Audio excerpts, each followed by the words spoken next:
Aucune négociation ne peut libérer le peuple d'une dictature. Aucune élection n'a jamais permis aucun changement de pouvoir dans une dictature. C'est simplement factuel, l'histoire des hommes nous l'a démontré. Kofi Yamenian, en avril 2024. Il ne s'agit pas d'être radical ou de critiquer inutilement le travail d'une certaine opposition sur le terrain au Togo. Tout être humain adulte, en possession de tous ses sens, saurait, dans le cadre de la dramatique situation politique de notre pays, quel choix il faudrait faire pour se donner les moyens, afin de venir à bout de ceux qui ne considèrent plus les Togolais comme des humains, mais comme leurs sujets qui n'auraient aucun droit. Il est aujourd'hui plus que clair que l'opposition togolaise, ou ce qu'il en reste, en allant aux élections législatives, accepte la loi de la raison du plus fort. Aucune contestation, contre quoi que ce soit, après les fameuses élections, n'aurait plus aucun sens puisque que de toutes les façons, nous serions en démocratie au Togo où tous les candidats, dont ceux de l'opposition,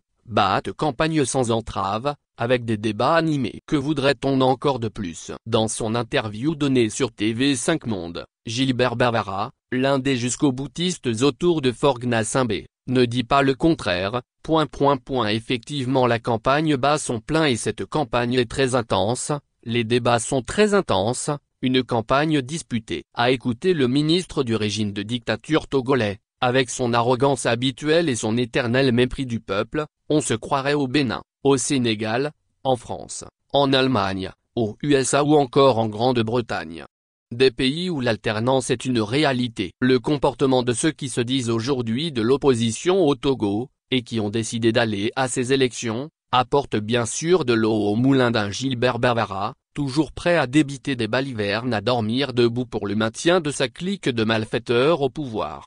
Que fait-on alors des réfugiés et prisonniers politiques? Que fait-on surtout de la nouvelle constitution, finalement adoptée par l'Assemblée nationale de Forgue Gnassingbé dont le mandat a expiré depuis plusieurs mois? Une constitution qui fait passer notre pays à un régime parlementaire et en même temps à la 5e République, mise à part la non-légitimité du Parlement togolais pour légiférer, car en fin de mandat, un régime de dictature, vomi et contesté depuis plusieurs décennies par son peuple, a-t-il encore quel pouvoir, ou quelle légitimité, pour décider d'une nouvelle constitution et l'imposer aux Togolais? Lors d'une conférence de presse organisée par le parti politique Alliance nationale pour le changement, le 15 mars 2024 pour protester contre le fait que les députés togolais fussent en train de changer en catimini la constitution pour y introduire le régime parlementaire, le leader de cette formation politique, M. Jean-Pierre Fabre, ne fut pas tendre pour Forgue Gnassingbé et son régime.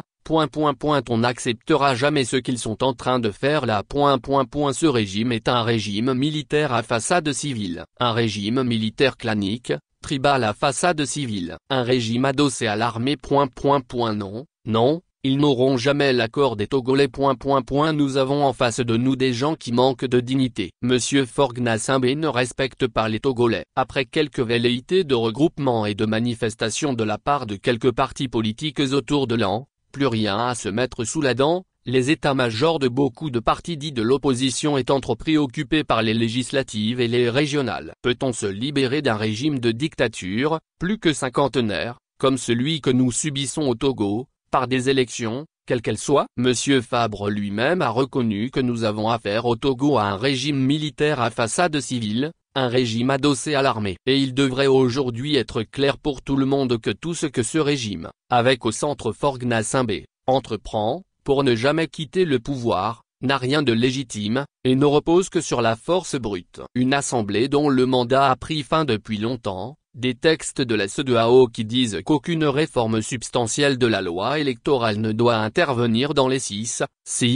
mois précédant les élections, sans le consentement d'une large majorité des acteurs politiques. Forgue Gnassingbé s'en moque et préfère le passage en force, vaille que vaille, comme il est arrivé au pouvoir en 2005. Et c'est par des élections législatives qu'une certaine opposition togolaise croit le faire quitter le pouvoir. En pays thème il y a un dicton populaire qui stipule, avant qu'une chèvre n'arrache des mains d'une personne un morceau de manioc, c'est qu'elle a remarqué que cette personne se trouve dans un état de faiblesse ou de léthargie. En d'autres termes, si l'opposition togolaise était vraiment soudée, parlait d'une voix, et avait un objectif clair et précis, si les uns et les autres au sein de cette opposition, n'avaient pas leurs agendas privés et égoïstes, elle devrait savoir que les élections ne sont pas, Dans la situation togolaise, la solution, et le pouvoir d'en face réfléchirait par deux fois avant de poser des actes qui vont contre les intérêts du peuple. Nous évoquions tantôt le problème des prisonniers et des exilés politiques. Supposons qu'après le passage en force de Faure Gnassingbé pour imposer sa constitution taillée à sa mesure pour un règne éternel, supposons qu'après les fameuses élections législatives et régionales, tout se passe sans grands accrocs et que la vie politique togolaise continue clopin-clopant. Oublierait-on les plusieurs dizaines de prisonniers politiques qui croupissent encore dans les prisons togolaises,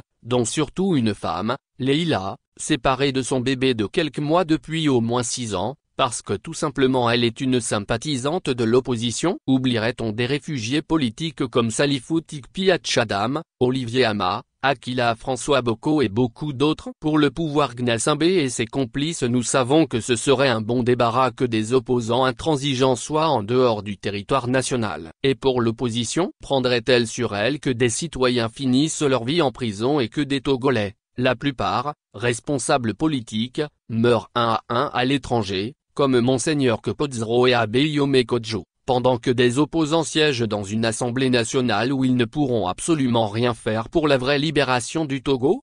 Voilà comment nous interprétons la participation des partis de l'opposition aux prochaines élections législatives et régionales, dont d'ailleurs le découpage électoral, taillé sciemment pour que UNIR soit toujours au pouvoir, leur est défavorable. Nous lisons ça et là sur des affiches de campagne de certaines formations politiques qu'il faut voter tel ou tel parti politique pour la libération du Togo. Madame Adjamago Johnson, présidente de la DMP, Dynamique pour la majorité du peuple, va même jusqu'à accepter le fait accompli en promettant qu'une fois au Parlement, ils déboulonneront la dictature. Donnez-nous ces moyens-là, dès qu'on arrive à l'Assemblée, ce qu'ils croient avoir fait contre nous, nous allons le défaire. Ça donnerait à sourire si la situation de notre pays n'était pas déjà assez dramatique. Nous subissons la dictature des Gnassingbé depuis plus d'un demi-siècle de père en fils. En dehors des massives violations des droits de l'homme et des immenses détournements de fonds publics par nos gouvernants, avec en prime, l'impunité garantie aux criminels, quand, au cours de quelle législature, l'opposition togolaise a-t-elle réussi à renverser la tendance au sommet de l'État? Parce qu'elle était majoritaire au Parlement, et c'est en 2024, au moment où Faure Gnassingbé fait sienne, au vu et au su de tout le monde, la loi de la raison du plus fort pour ne jamais partir, sans que nous puissions être capables de nous organiser pour l'en empêcher, que l'opposition compte sur des élections législatives pour libérer le Togo avec des instruments démocratiques. Que c'est pathétique. Quand nous nous opposons à la participation de l'opposition aux élections dans une dictature, comme celle que nous subissons au Togo, on nous demande souvent d'après les avantages d'un éventuel boycott. Certes,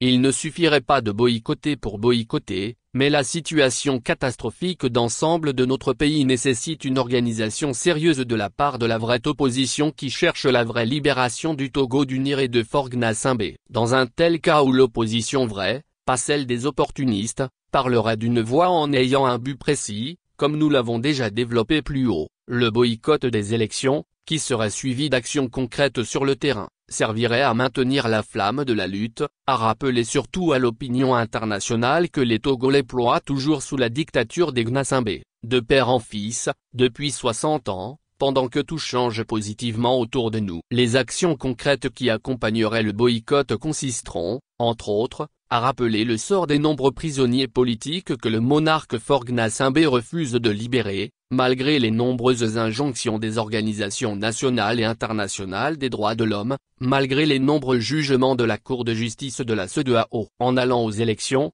non seulement l'opposition reconnaît et légitime le régime de dictature qu'elle prétend combattre, mais en même temps elle fait oublier la situation des nombreux réfugiés politiques. Au lieu d'obliger le régime, surtout Faure Gnassingbé, a décidé d'une amnistie générale pour que toutes les filles et tous les fils du Togo puissent revenir librement au bercail, et que des assises nationales soient organisées pour décider surtout des conditions de départ de Faure Gnassingbé du pouvoir. Car, pour une opposition digne de ce nom, c'est de ça qu'il devrait s'agir. Pendant que les Togolais de la diaspora en Europe et aux USA sont vent debout contre les conséquences néfastes du règne inhumain de Faure Gnassingbé sur la vie quotidienne de nos concitoyens au pays, et surtout contre la révoltante et humiliante réforme constitutionnelle unilatérale imposée aux Togolais par une assemblée nationale illégitime, Des opposants sur le terrain n'ont que des élections législatives en tête, élections qui ne changeront absolument rien dans la lutte du peuple togolais pour sa totale libération du joug dictatorial. Malgré tout ça, nous restons optimistes que d'une façon ou d'une autre, le bout du tunnel n'est plus loin car en toute chose,